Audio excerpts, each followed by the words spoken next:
Most financial advice tells you to start a business like it's obviously the right answer. Most career advice tells you to work your way up like that's obviously the right answer. Nobody tells you how to actually decide between the two.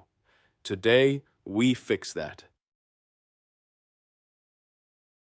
What's up? I'm Leonidas, and I want to start this video by admitting something that most finance content won't admit. The answer to should you start a business or climb the corporate ladder is it depends. Not because I don't have a point of view, I do, but because the right answer is genuinely different for different people at different stages with different skills and different risk tolerances. What I can do is give you the honest framework that most people are missing when they make this decision. Because most people make it based on emotion, on excitement about an idea, or frustration with a job, or the influencer who built a seven-figure business and made it look effortless. None of those are the right inputs. The right inputs are specific, and by the end of this video, you'll have them. Quick note, everything here is my framework and my analysis, not financial or business advice. Every situation is different. Use this as a thinking tool, not a prescription. Let me make the strongest possible case for the career path first, because it is systematically underrated in entrepreneurship-obsessed internet culture. A high-performing salaried professional in a senior role at a well-run company can earn between $100,000 and $250,000 per year, with relatively predictable income, employer-subsidized benefits, a 401k match that is essentially free money, and no personal liability for business outcomes. That is not a ceiling to be embarrassed about. That is a very strong financial position, and it is achievable without the capital risk, time cost, and psychological weight of running your own operation. The man who reaches VP of sales at a mid-sized technology company at 35, earning $180,000 with a full benefits package and equity, is in an objectively excellent financial position.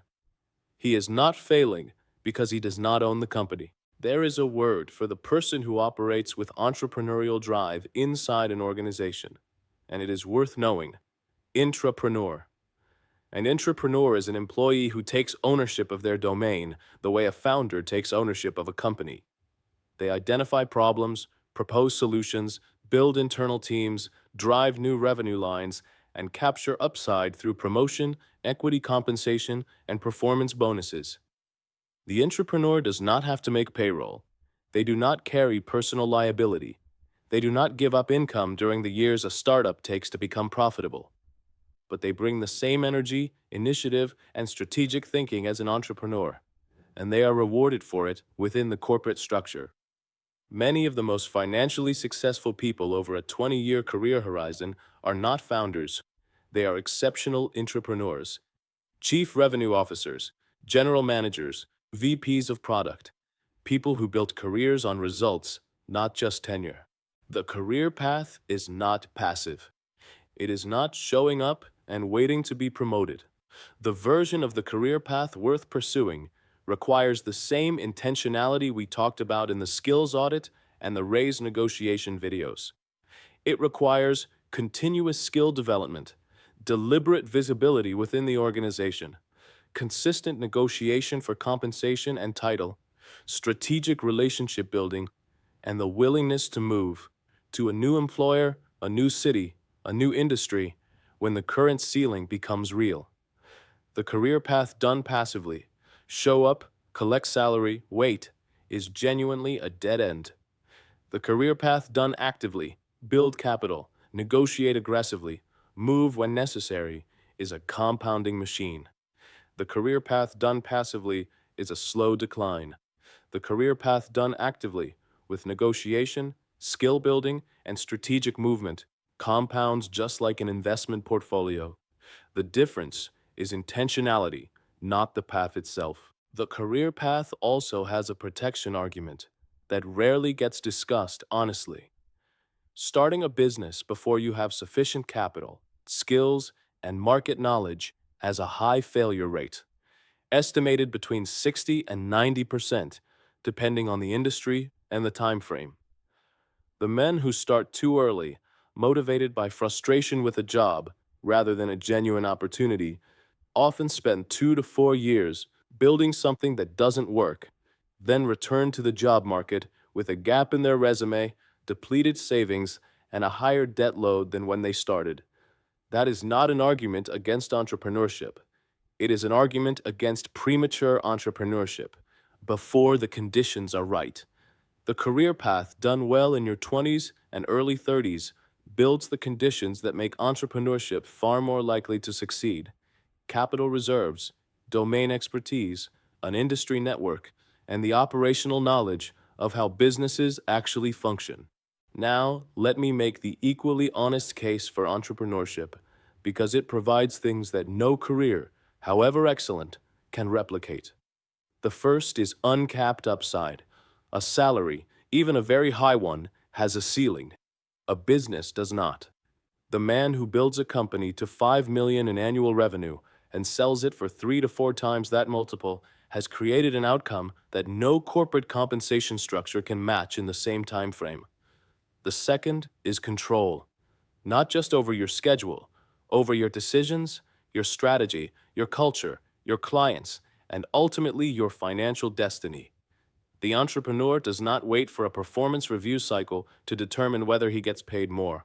He changes what he charges, who he serves, and how he operates on his own timeline. The third is equity. A business that grows has a value that can be sold, transferred, or passed on. A salary, however large, produces no asset. People often cite the small business failure rate as an argument against starting one. I want to give you a more precise reading of that statistic. The blanket failure rate, roughly 60 to 65% of businesses fail within 10 years, includes every business that ever opened, including restaurants started without capital, franchises sold to people with no operational experience, and passion projects that were never commercially viable. The failure rate for businesses started by people with relevant domain expertise, sufficient capital runway, and a validated customer need is substantially lower. It is still not zero, but the risk profile is not the same as the aggregate statistic. In other words, the question is not whether businesses fail. They do, often. The question is whether the specific conditions of your potential business reduce the risk to a level that is rational to accept, given the potential upside. That is a specific calculation, not a coin flip. Let me be honest about what business ownership costs, because most entrepreneurship content focuses on the upside and soft pedals the costs. The income gap in year 1 and 2 is real. Most new businesses do not pay their founders a competitive salary for the first 12 to 24 months. The founder is often making less than they would in a salaried role, sometimes significantly less, while working more hours under higher stress. The psychological cost is underrated. The uncertainty of entrepreneurship, whether there will be enough revenue next month, whether a major client will leave, whether a competitor will undercut you, is a persistent, low-level stress that many people underestimate until they are inside it. It does not kill most entrepreneurs, but it changes them, and the change is not always comfortable. The relationship cost is real. Building a business from scratch during your 20s and 30s competes directly with the time available for relationships, health, and personal development. Many founders report that they would not trade the experience, but most of them also acknowledge that it cost them things they did not fully anticipate. Entrepreneurship's costs are real: income gaps, psychological weight, and time. Anyone who tells you otherwise is selling something. The question is not whether these costs are real. They are. But whether the specific opportunity in front of you justifies them. That is a calculation only you can make. The business path done well requires conditions. And when those conditions are present, the risk profile changes fundamentally. Domain expertise.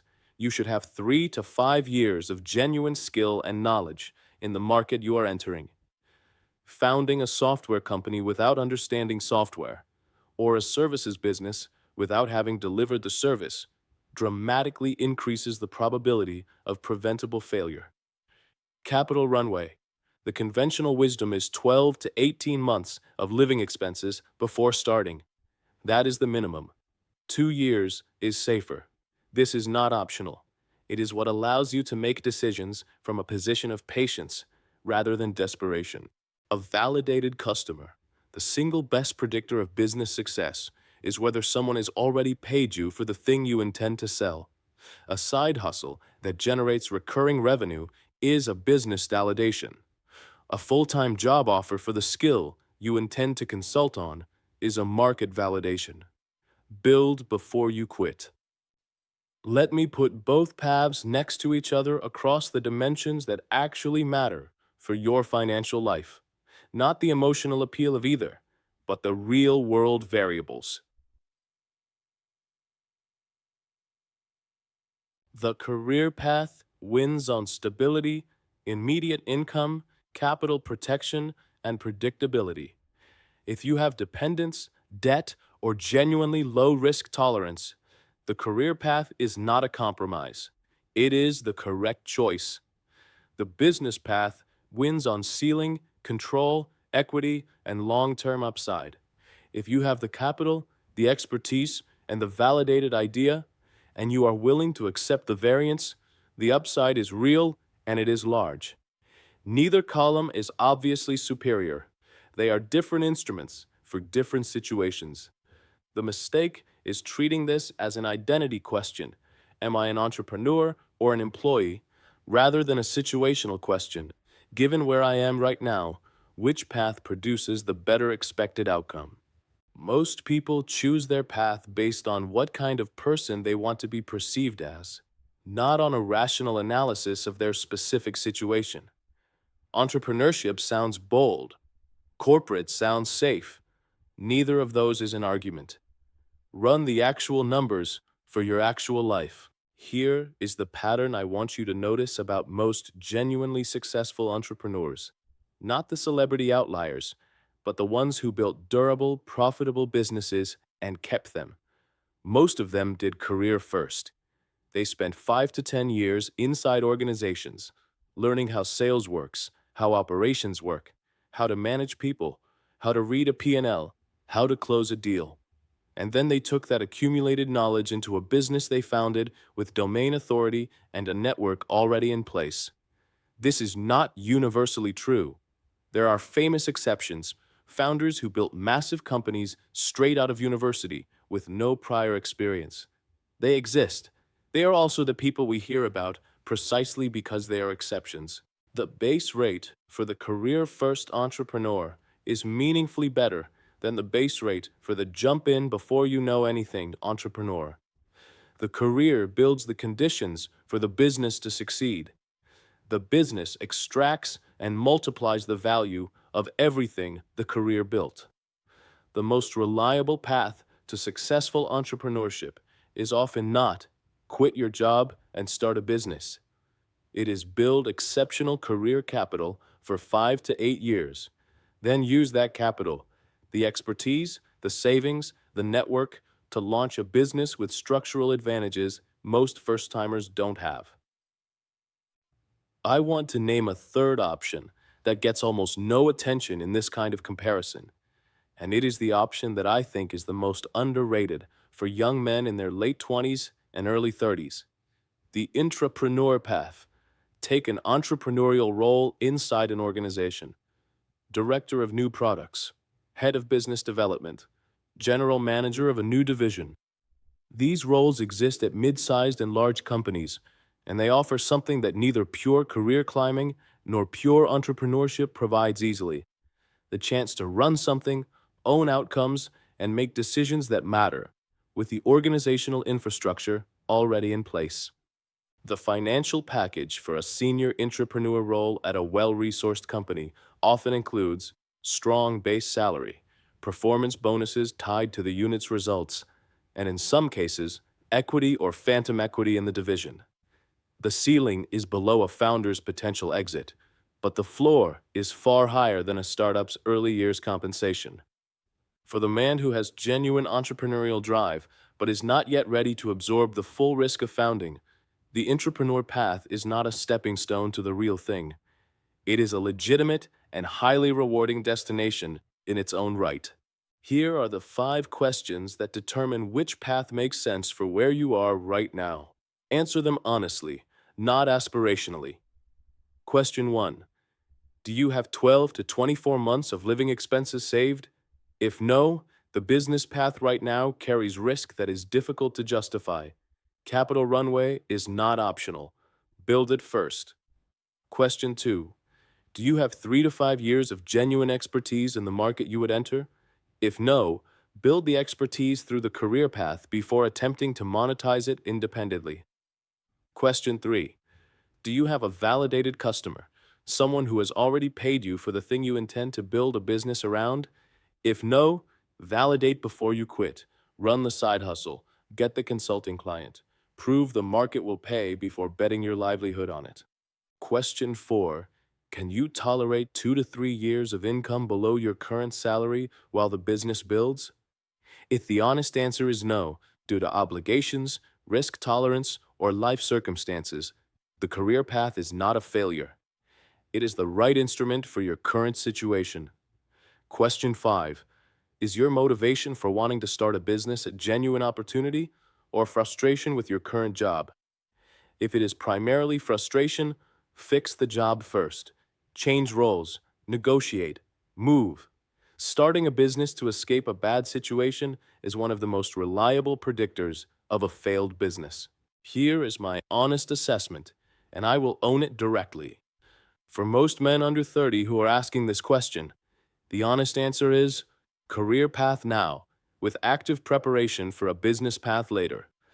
Not because entrepreneurship is wrong or dangerous or not for you, but because the conditions that make entrepreneurship most likely to succeed, capital, expertise, a validated market, and a network, are things that a well-executed career path builds over 5 to 8 years. The man at 24 who feels the entrepreneurial pull is not wrong to feel it.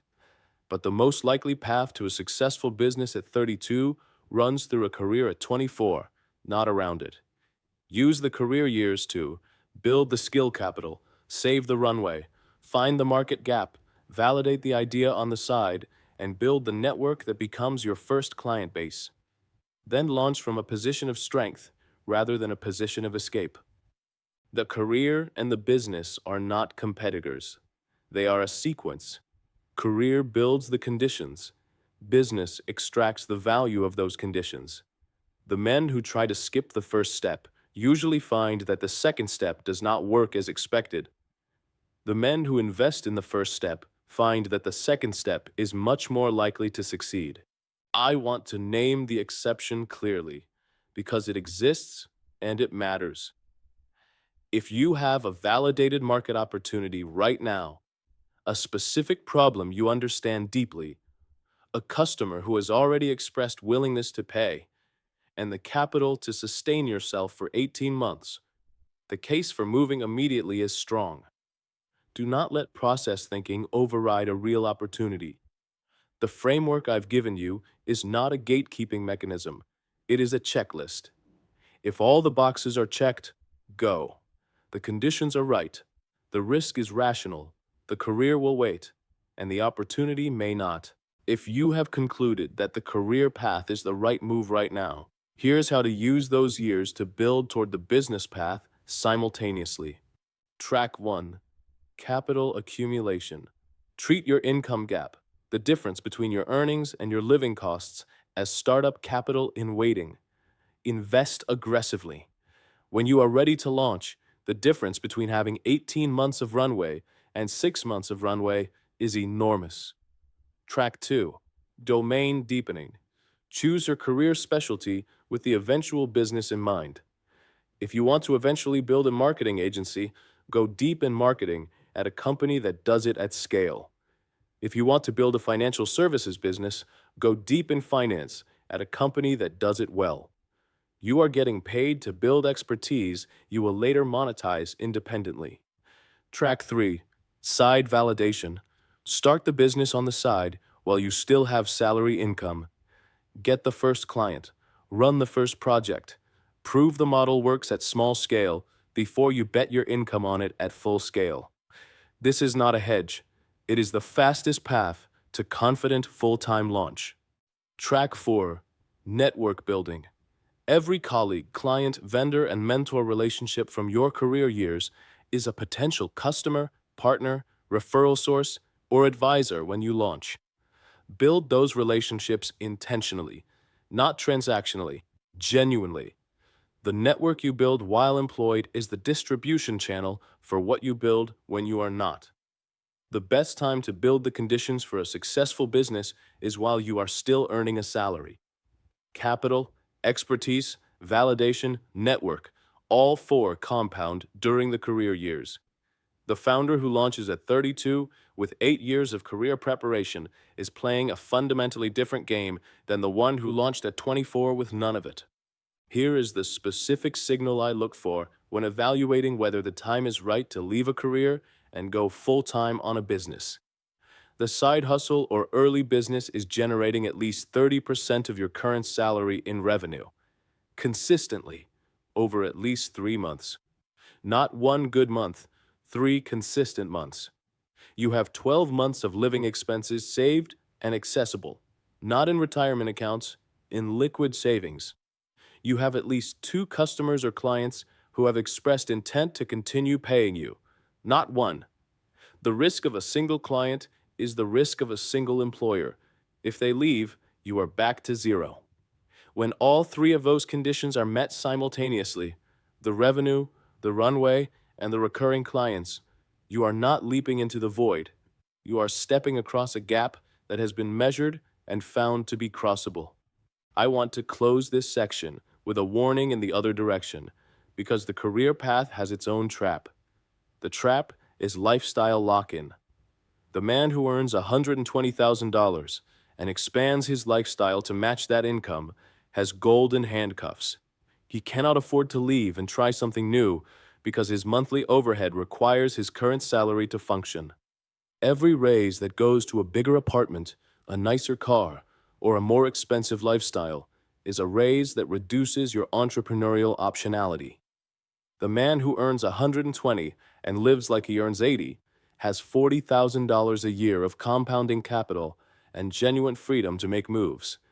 The man who earns $120 and lives like he earns $120 has a nice life and no options. If you intend to eventually build something, you must keep your overhead low enough that you can actually afford to try. The income advantage of the career years is only an advantage if it accumulates, not if it immediately becomes lifestyle. Lifestyle inflation is the trap that turns a high salary into a cage. Every upgrade that makes your current income feel necessary is an upgrade that costs you the freedom to leave. Earn aggressively, live moderately. The gap between the two is optionality, and optionality is the raw material of every good decision you will ever make. Here is the thing both paths have in common, the thing that determines outcomes in both cases: intentionality. The career that compounds is the one that is actively managed, skills upgraded, compensation negotiated, ceiling monitored, moves made strategically. The business that succeeds is the one that is built on validated conditions, not just enthusiasm. The man who drifts through a corporate career without intention ends up with a moderate income and no assets. The man who launches a business prematurely without conditions ends up with a failed venture and depleted savings. Both outcomes result from the same thing: treating the decision as a default rather than a choice. Make it a choice. Use the framework. Run the 5 questions. Know which path is correct for your current conditions, and then execute that path with everything you have, not with one eye on whether the other option would have been better. Here is your action after this video. Take the 5 readiness questions and answer them honestly, in writing, not in your head. Write down your current runway in months. Write down your domain expertise in years.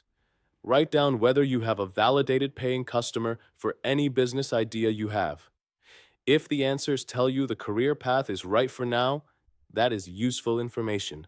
It tells you what to build over the next 3 to 5 years, so that the business path becomes viable. If the answers tell you the conditions are already present, that is equally useful information. It means the conversation you need to have is not about whether to start, but about when and how. Drop a comment with where you are. Career and building toward it, business already running, somewhere in between. I read them and it shapes what content comes next. I'm Leonidas. Make the decision deliberately.